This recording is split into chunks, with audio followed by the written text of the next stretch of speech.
অসাধারণ এক ক্রিকেটার মাথিসা পাথিরানা। শ্রীলঙ্কার এক সঙ্গীত পরিবারে জন্ম তার, কিন্তু আজ তিনি ক্রিকেটের মঞ্চে এক উজ্জ্বল নাম। ক্রিকেটে তার যাত্রাপথটা সহজ ছিল না, অভিজ্ঞতা ছিল কম, কিন্তু প্রতিভা ছিল প্রচুর। এই প্রতিভাকেই চিনে নিয়েছিলেন মহেন্দ্র সিং ধোনি। 2022 সালে মাত্র 20 লক্ষ টাকায় তাকে দলে টেনে নিয়েছিল চেন্নাই সুপার কিংস।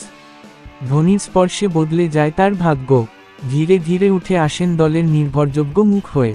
ধোনির প্রতি মাথিসার শ্রদ্ধা শুধু একজন অধিনায়ক বা মেন্টরের প্রতি নয়, তিনি তাকে মনে করেন নিজের, ভারতের বাবা। এক সাক্ষাৎকারে মাথিসার বাবা বলেন, ছেলে বলে শ্রীলঙ্কায় আমি ওর বাবা, কিন্তু ভারতে ওর বাবা হলো ধোনি। এমন কথায় ধোনির প্রতি মাথিসার ভালোবাসা আর কৃতজ্ঞতার মাত্রাটাই স্পষ্ট হয়ে ওঠে।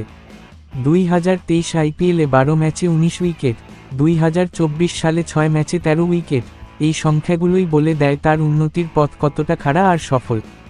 এখনও পর্যন্ত 22 ম্যাচে 39 উইকেট নিয়েছেন তিনি। চলতি মরশুমেও 2টি ম্যাচে 4 উইকেট তুলে নিয়েছেন। তার সেরা পারফরমেন্স 24 রানে 4 উইকেট। 13 কোটি টাকার চুক্তিতে আজ মাথিসা পাথিরানা সিএসকের অন্যতম তারকা।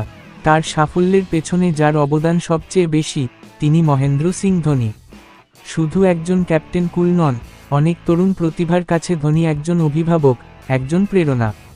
পাথিরানা তার জীবনের সেই মূল্যবান অধ্যায়ের নাম, যেখানে ধোনি আছেন এক বাবা রূপে।